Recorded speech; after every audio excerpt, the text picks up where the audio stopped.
start taking this bubble, expanding it a little bit, and changing the shape of it slowly, step by step, to kind of get it to, basically we're going to go for like a kind of a cylinder shape, typical kind of tumbler cup.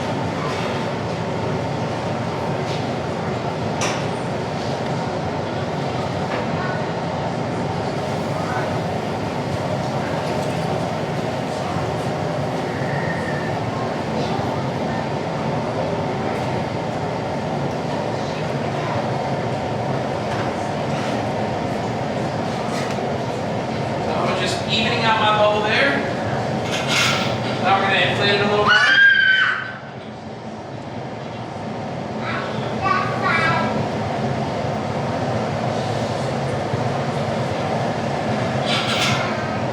going to start by rolling the bottom of the cup, the tip of this bubble, on this cold metal table, which is going to take heat out of that part, so that when I blow into it, it won't stretch as much as the rest. And basically that means that the bottom of the cup hopefully will remain a little thicker. And we want that to be the case because the bottoms of cups take the most abuse and set down on tables. So I kind of got to the beginning of increasing our size there. Now I'm going to start elongating it and adding a constriction near the pipe. Eventually we'll have to remove the cup from the pipe, and to do that we'll have to break the glass. And so I'm adding a constriction, which is going to be like a guideline for the crack or break to travel on, so that we don't run the crack into the cup and break the cup, but we cleanly are able to remove the cup from the pipe.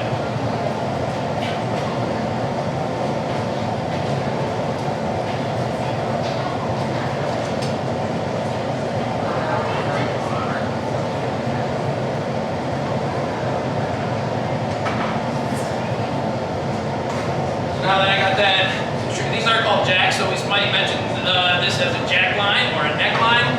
So now I got my neckline in place. We're going to start elongating this bubble.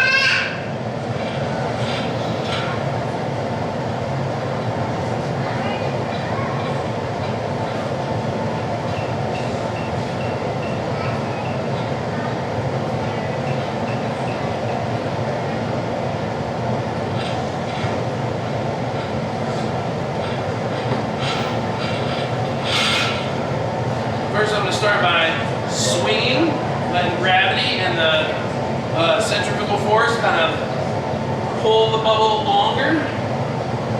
This kind of just gets everything going more towards the tumbler shape that I want. And we're probably going to do that again.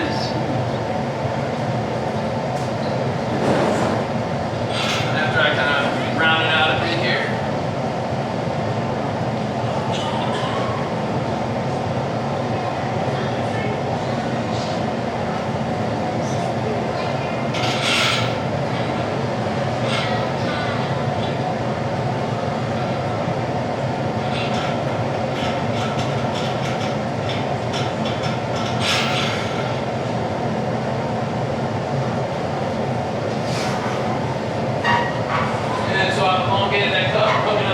My blow hose, so I can blow into the back of the pipe and inflate the bubble while I shape it with tools at the same time. I'm just going to kind of refine that cylinder shape.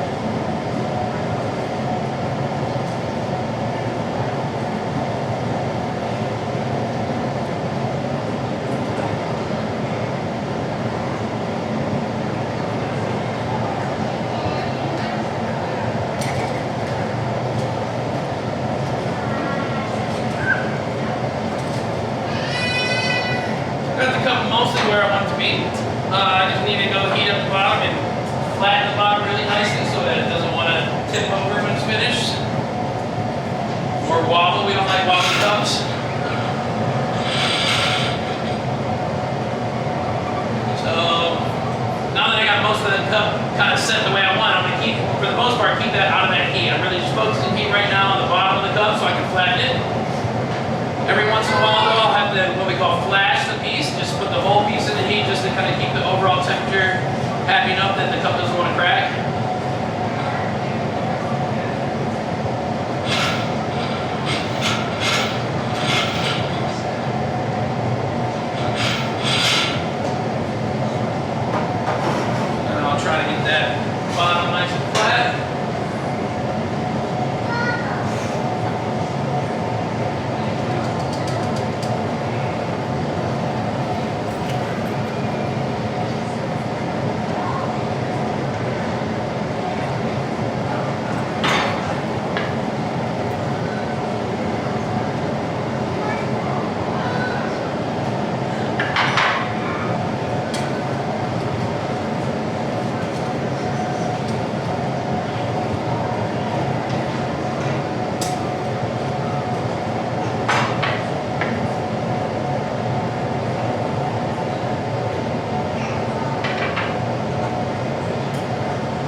cup shape kind of set, nice, bottom flat. And I've done now just about everything that I can do to the cup while it's on the pipe that we start out with.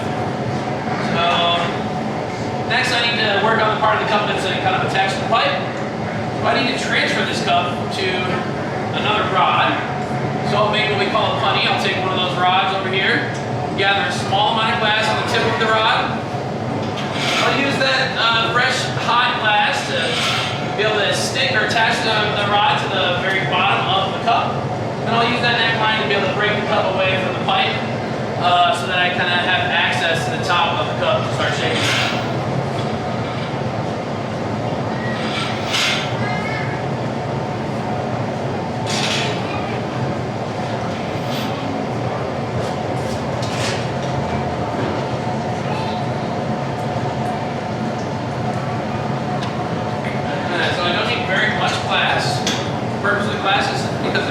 Sticky, so that's the only reason I kind of had glass here, so I can stick this to the bottom of the cup. But I'm just going to round it out nicely. Eventually I'll have to remove the cup from this punchy at the very end, and the nicer and neater my punchy is, more likely it'll come away cleanly from the bottom of the cup.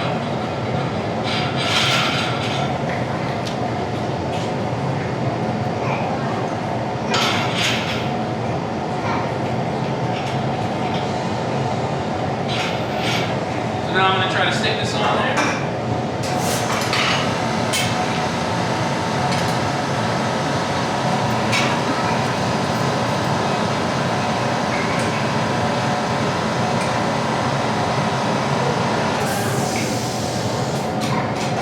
Now that I got it attached, I'm going to get a couple drops of water and put it on my neckline. And it's going to shock the glass there, they get kind of weak. And I'll tap the pipe and the vibration should break apart the cup.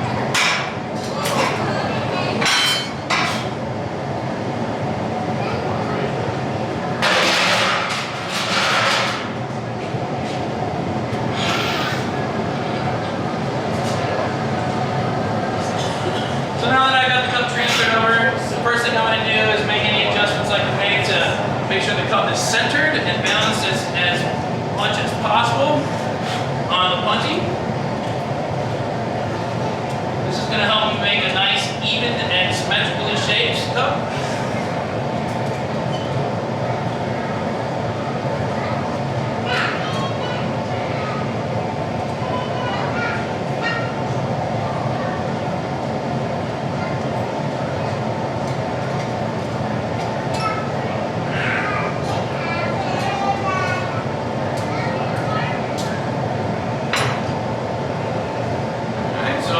Centered it. I basically slid the glass around the hot glass on the punny around so that the punny is basically in the like imaginary bullseye at the bottom of the foot or the bottom of the cup. And now I'm balancing it so that it sits nice and perpendicular to the punny. That'll make my cup nice and even.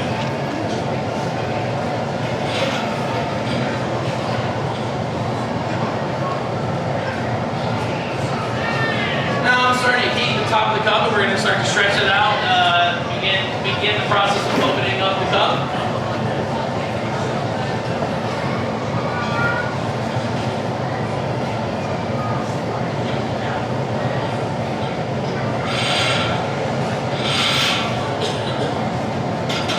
It takes a moment at this stage to get enough heat back into that the lip area. Last thing we did to that was get it cold enough to break, which means it has to be solid around 900 degrees. Now I need it to stretch really, really well, and that means I gotta get to about 1500 degrees, or maybe hotter than that even. So it takes a little moment to get that heat sunk in after it's been frozen. We're making our way there.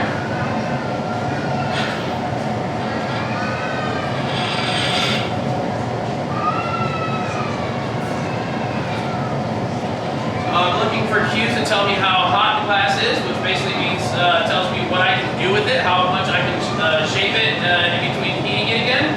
And color is one thing that orange glow can tell me my cup is hot. But what I'm really looking for is when I hesitate turning to see how quickly that glass is drooping. That really tells me what I can capable of shaping it that way. So now it looks like I'm hot enough to start doing some stuff. So the first thing we're going to do is what we call tweezing the lip. I'm going to stretch the cup a little taller by tugging on the lip. Short tugs as I turn. And this is going to stretch, this can stretch my cup taller if I wanted to, but for me, more importantly, it's going to make the area of the lip and the top of the cup thinner, which functionally will make the cup drink nicer. It'll make liquid pour out a little bit more cleanly, and it will also make the cup, I think, look nicer. But everywhere that I've grabbed the lip with tweezers, it's made my lip uneven and left marks. So we're going to get rid of that by trimming it. So next is to trim the lip.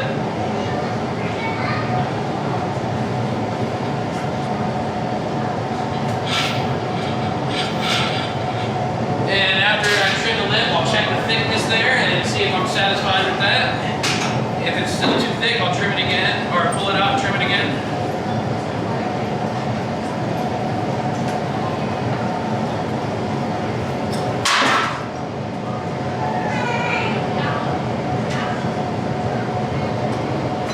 I do still think I'm a little thick, so I'm going to pull it out and then tweeze the lip and then trim one more time.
Hopefully we don't lose our cup here.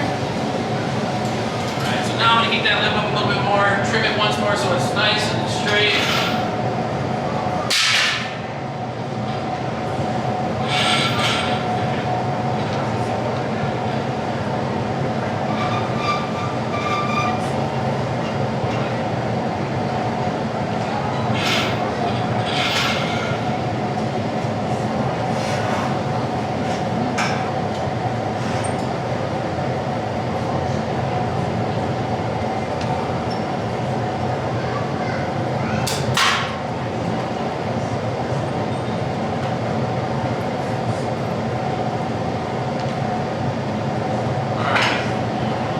Melt that in, and then we'll start opening up the cup.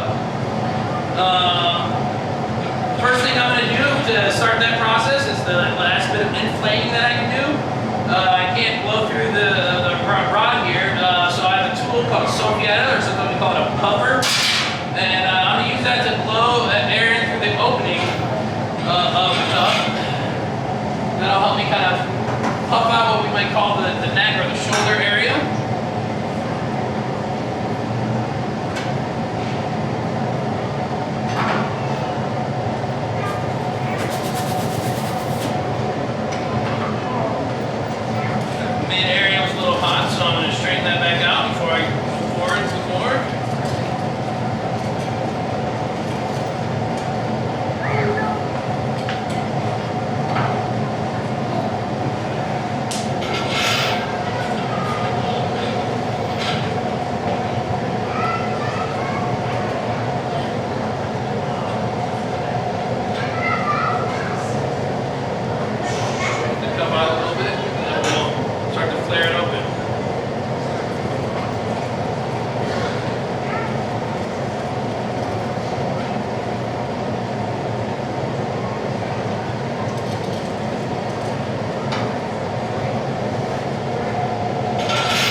jacks, and I'm just letting the jacks slowly open as I turn, and that kind of sort of stretches or flares the size of the mouth of the cup. So I'll do that a little bit more.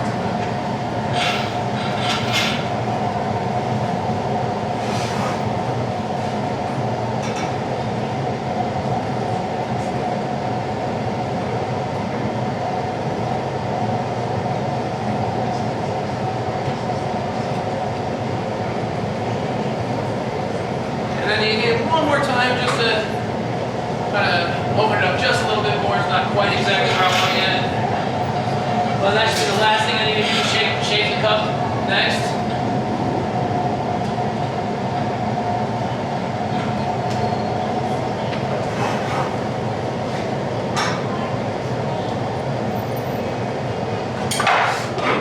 That's unfortunate. My putty got a little too cold. Let's see if I can't grab that. Save it.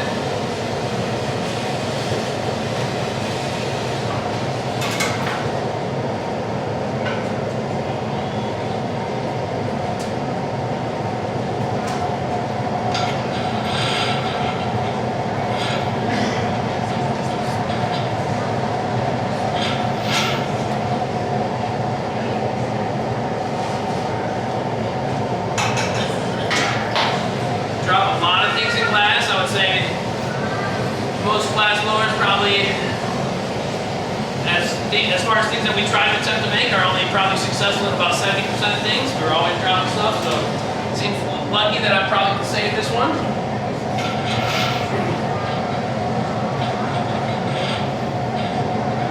So I'm gonna hopefully be able to straighten this out.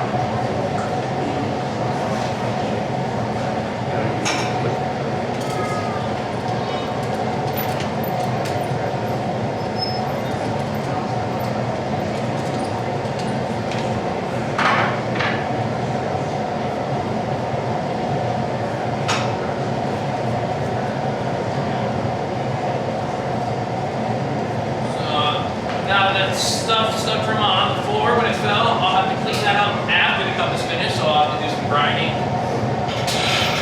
But that's okay.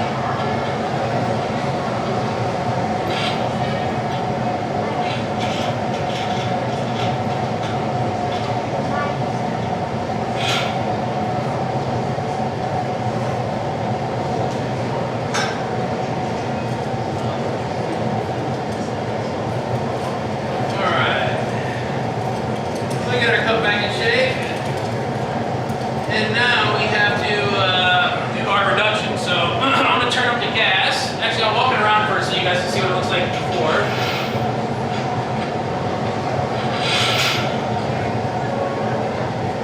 This is what it looks like now. I'm going to turn the gas up in that flame there. And when I heat that, the gas, that gas-rich flame will be hungry for oxygen. So it's going to start reaching outside and coming outside of that environment. That is also going to be trying to eat the oxygen that's in the metals in my colors. And so that'll make it nice and shiny. So we'll turn up the gas here.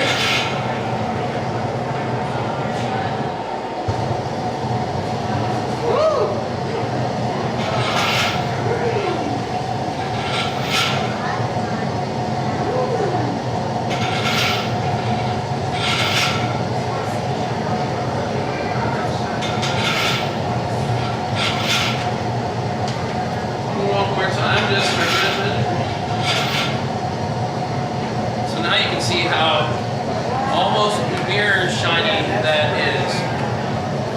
And where there are stripes of clear, those parts that are covered in clear did not get reduced. So we have a little bit of a contrast there, just as design choice. So I'm going to heat this one last time, and then we're going to take it off of punching. Now earlier I used a drop of water to shock the glass where I wanted it to break, but a drop of water would break the cup right now. So I'm going to use the full tip of this butter knife to shock or pull heat away from right where the putty connects to the bottom of the cup. And now I'm going to torch any of these sharp spots to soften them up. And I'll stamp after I'm done with that.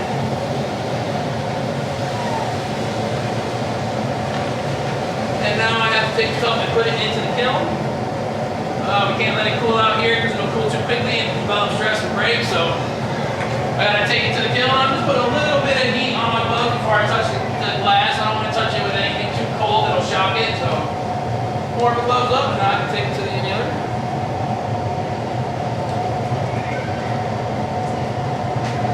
Comes around 900 degrees again when that glass becomes a solid. And it'll take about 12 to 14 hours after I'm done today. I send the kiln down to safety, cool down that glass without a crack. So one of the ways we can make it tough.